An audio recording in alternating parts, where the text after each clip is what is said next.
Polda Bali memusnahkan barang bukti narkotika hasil pengungkapan sejumlah kasus yang nilai ekonomisnya ditaksir mencapai 23,5 miliar rupiah.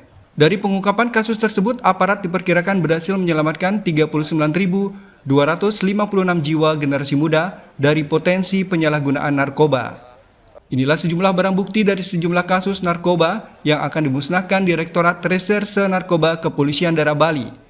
Jenis dan berat barang bukti narkoba yang akan dimusnahkan juga beragam, mulai dari sabu atau metamfetamin seberat 5.661,86 gram neto, ekstasi sebanyak 4.932 butir atau seberat 2.453,92 gram neto, kokain seberat 1.186,75 gram neto, ganja 10,58 gram neto, hasis 2,32 gram neto, THC 35,96 gram neto, serta psilosina 2 gram neto. Setelah semuanya siap, sebanyak 6 blender disiapkan di atas meja panjang. Blender itu selanjutnya digunakan untuk memusnahkan narkotika dengan cara mencampurkan narkotika dengan sabun pencuci piring berwarna hijau. Selain itu, pemusnahan juga dilakukan dengan membakar narkotika jenis ganja pada tong sampah yang sudah disiapkan. Kapolda Bali Irjen Daniel Aditya Jaya mengatakan pemusnahan barang bukti merupakan kewajiban sesuai yang diamanatkan Undang-Undang Republik Indonesia Nomor 35 Tahun 2009 tentang narkotika. Beberapa jenis narkotika tersebut kalau dikonversikan ya dengan rupiah itu sebesar 23 miliar 440 juta 749.600 rupiah. Ya.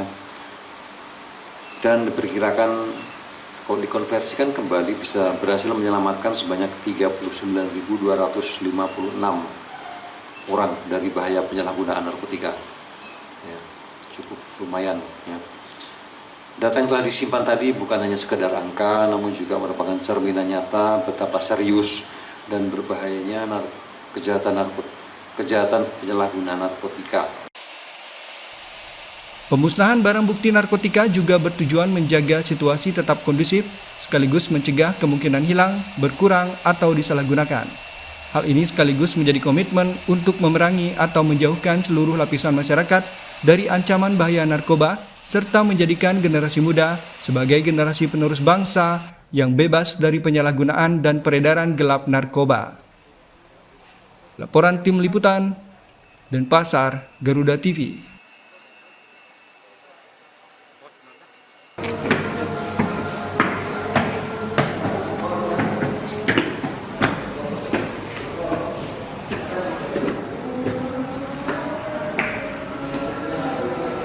Satres Narkoba Polresta Denpasar berhasil membongkar peredaran narkotika jaringan internasional dengan menangkap seorang warga negara asing asal Inggris berinisial BJ.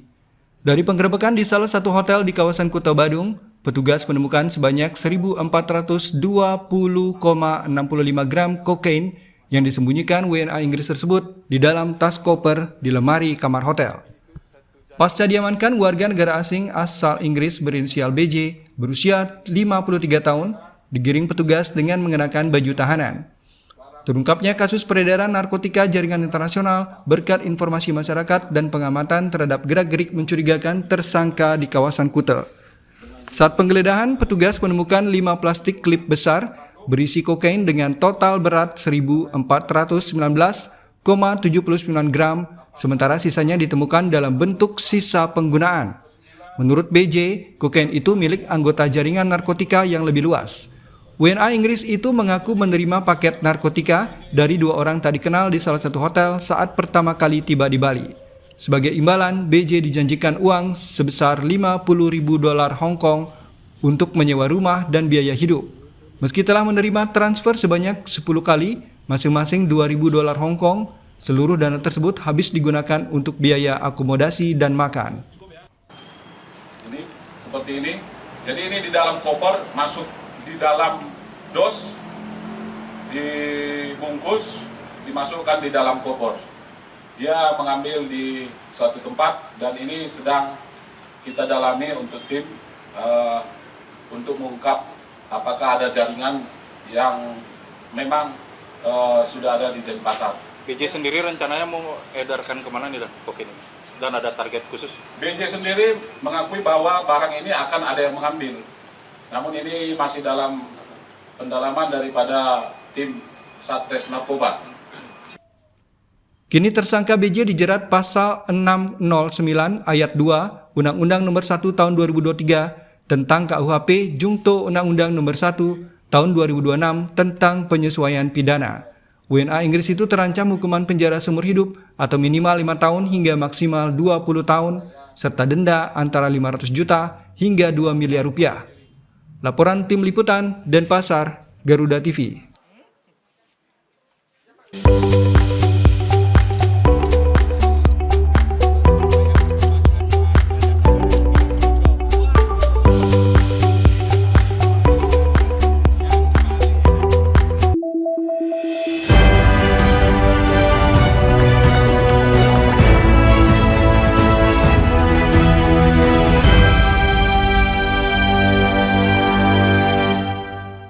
Tanggal tua bukan halangan untuk tetap makan enak. Ide kuliner sederhana, hemat, dan menggugah selera. Risolnya mulai dari harga 7.000-an aja. Gas, langsung kita beli. Dari jajan pasar hingga menu rumahan favorit. Inspirasi santapan berbuka yang mudah dan bersahabat. Kuliner tanggal tua, tayang selama bulan Ramadan. Hanya di Garuda TV. Meski hidup penuh keterbatasan, namun mereka tak pernah lelah berbagi kebaikan. Sebab setiap kebaikan pasti akan kembali dalam wujud kebaikan. Hanya seorang pemuda sederhana yang percaya bahwa bahagia tak perlulah mewah. Inilah orang baik, peduli sesama dari hati ke hati. Hanya di Garuda TV.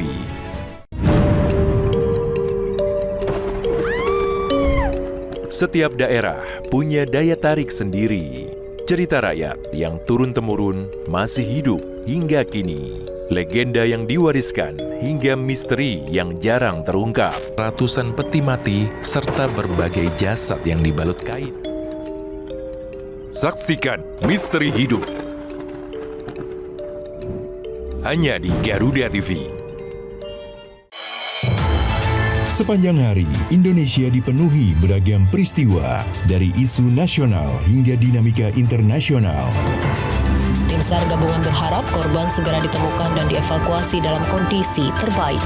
Kami hadirkan informasi terkini, akurat dan terpercaya dalam rangkuman berita malam hari Anda. Laporan 8 malam, setiap hari pukul 10 malam. Hanya di Garuda TV.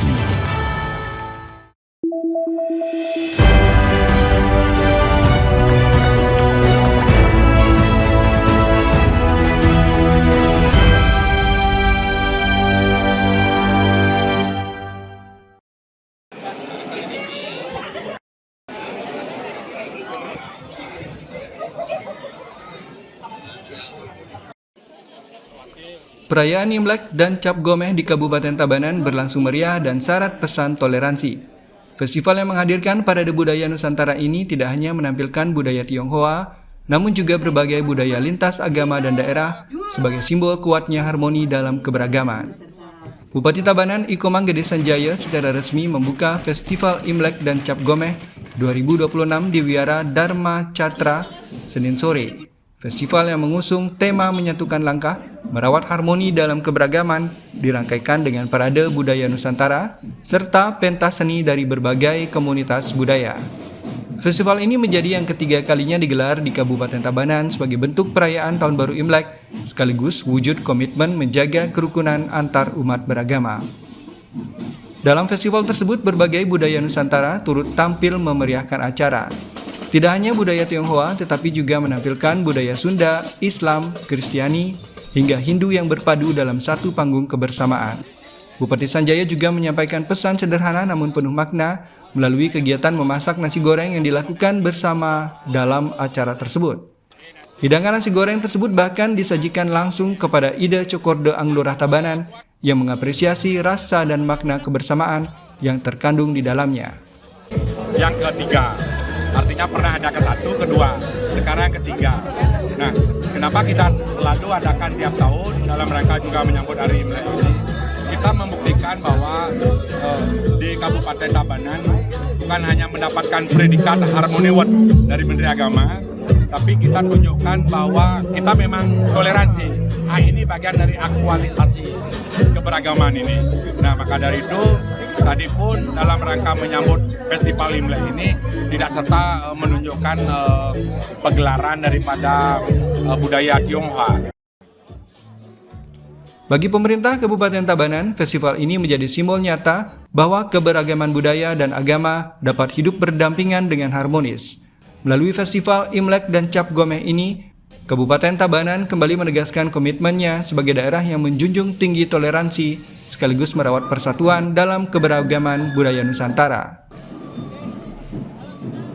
Laporan Gede Agung, Tabanan, Garuda TV.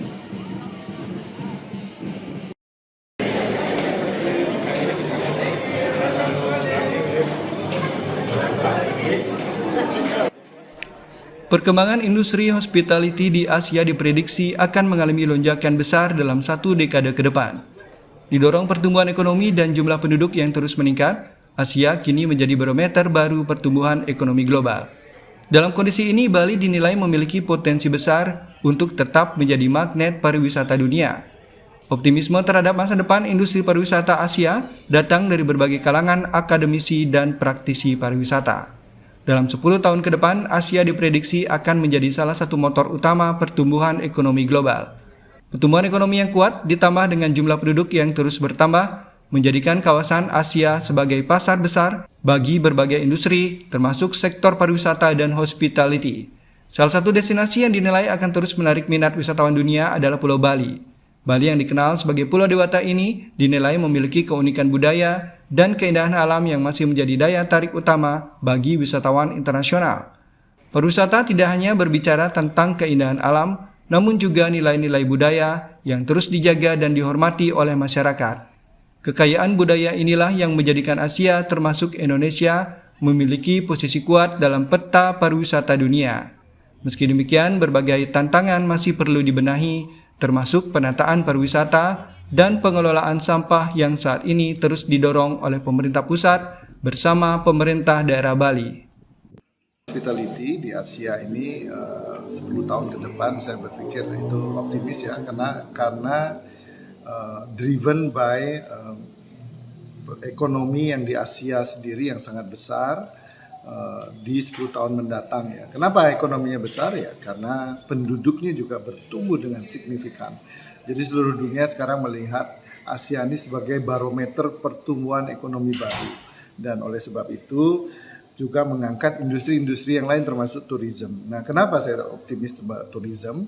Tourism itu selain dari nature yang ditawarkan juga adalah mengenai cultural. Orang masih melihat culture ya.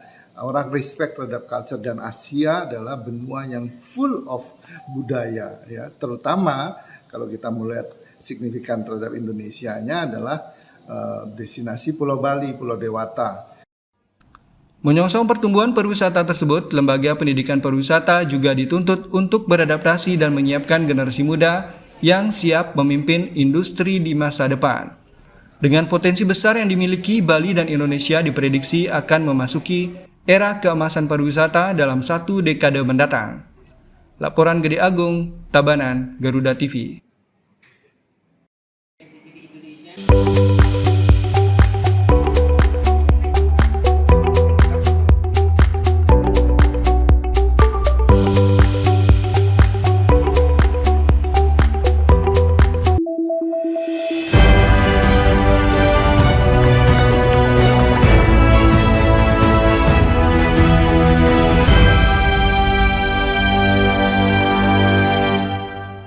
Di tengah aktivitas sehari-hari, kita perlu ruang untuk refleksi. Spiritual Journey menghadirkan kisah para pemimpin tentang iman dan nilai hidup, perjalanan intim yang menunjukkan bagaimana keputusan besar dibentuk. Kita ditambah berkahnya, jangan sampai kufur.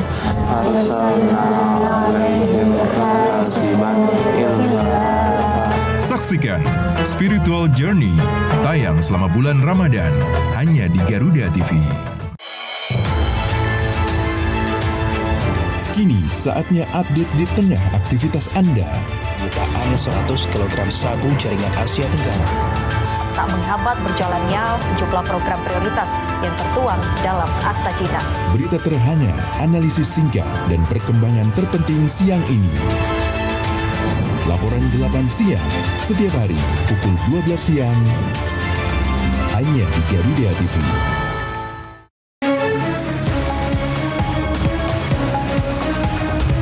Rangkaian informasi terkini dan mendalam, mengupas peran strategi dan peran penting para pengambil kebijakan. Orang yang bersih, orang yang tidak korup. Kuotanya sudah dinaikkan 15%. Menghadirkan fakta, bukan wacana.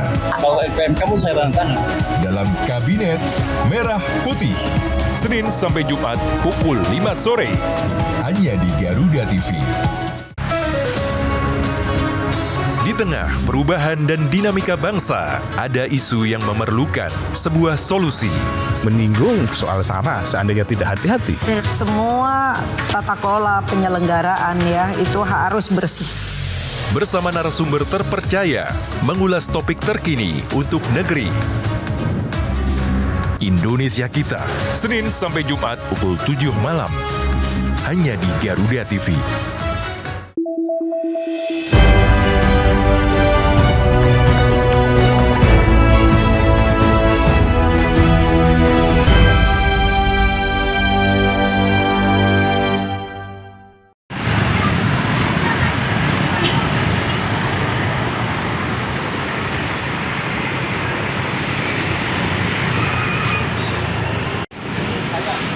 Arus mudik Lebaran 2026 dari Denpasar ke sejumlah kota di Pulau Jawa sudah mulai terlihat. Dengan alasan menghindari kenaikan harga tiket hingga masa puncak arus mudik, ribuan warga memilih mudik lebih awal meninggalkan Pulau Bali menggunakan armada bus antar kota antar provinsi.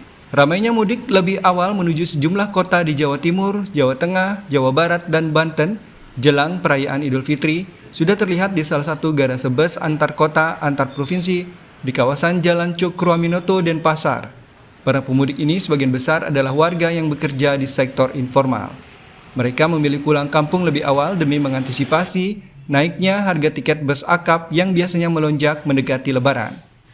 Pemudik juga beralasan agar bisa lebih cepat berkumpul dengan keluarga, sekaligus demi menghindari kepadatan saat masa puncak arus mudik. Saya memilih hari ini karena kalau dekat-dekat hari raya biasanya itu arus mudiknya itu full dan itu macet banget, dan juga kan berdekatan dengan hari raya Nyepi nih Pak. Tentunya saya juga menghindari penutupan yang ada di pelabuhan. Kebetulan saya sudah pesan jauh-jauh hari Pak, untuk tiketnya tidak. Operator bus akap menyatakan, lonjakan arus pemudik menuju sejumlah kota di Pulau Jawa sudah terjadi sejak 9 Maret 2026. Diperkirakan puncak arus mudik terjadi pada tanggal 17 Maret 2026, mengingat pada tanggal 18 Maret 2026, operasional Pelabuhan Gilimanuk akan ditutup serangkaian perayaan Nyepi. Ada kenaikan penumpang dan naiknya itu dari pas dari tanggal 13, 14, 15, 16, sama 17 itu paling penuh. Memilih lebih awal ya karena untuk harga tiket karena kalau lebih awal itu kan harga tiketnya belum terlalu naik ya. Masih naiknya sedikit lah, 30.000 sampai 50.000-an. Ya, untuk kenaikan tiket sudah ada dari tanggal 7 Maret, tapi untuk naiknya itu bertahap. Jelang musim mudik, harga tiket bus akap naik secara bertahap dengan kisaran Rp30.000 hingga Rp50.000 dibandingkan dengan harga normal. Untuk tarif jurusan Jawa Timur khususnya rute Denpasar Surabaya Kediri di harga Rp280.000. Namun saat puncak mudik 17 Maret 2026, harga tiket naik menjadi Rp500.000. Jurusan Jawa Tengah dari harga Rp380.000 naik menjadi Rp730.000 dan sejumlah kota di Jawa Barat mulai dari harga Rp630.000 naik menjadi Rp1 juta. Laporan Tim Liputan Denpasar, Garuda TV.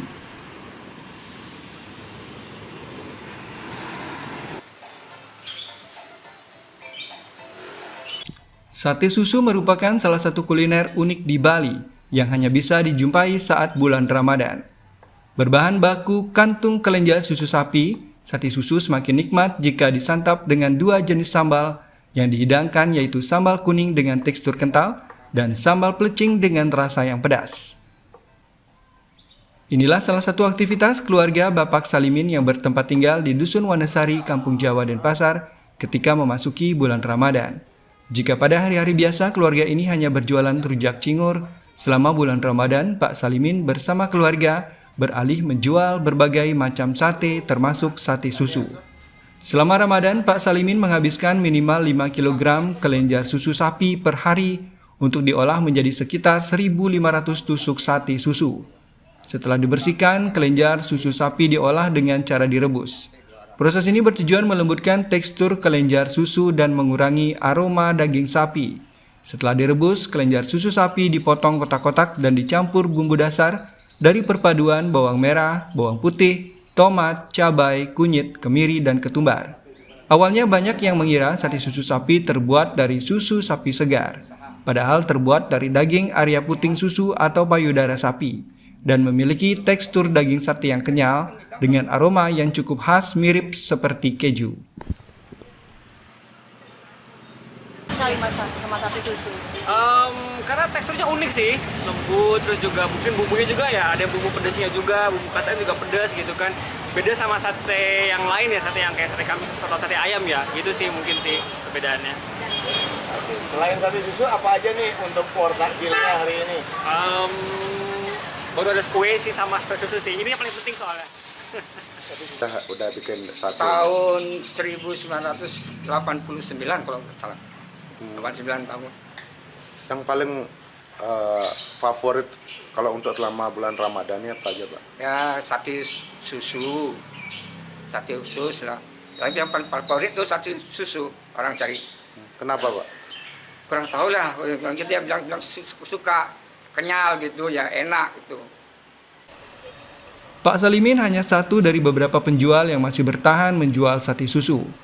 Aktivitas pembuatan sate susu untuk bulan Ramadan sudah mulai dilakoninya sejak tahun 1989. Selain menjual sate di depan rumahnya dengan harga Rp2.000 per tusuk atau Rp20.000 per porsi, Pak Salimin juga melayani pesanan dari berbagai instansi maupun catering sebagai menu berbuka puasa. Meski ada banyak kuliner lain yang tersedia, kuliner khas Ramadan sate susu nyatanya masih banyak peminat dan laris manis jadi menu idola saat bulan Ramadan. Laporan Tim Liputan Denpasar, Garuda TV.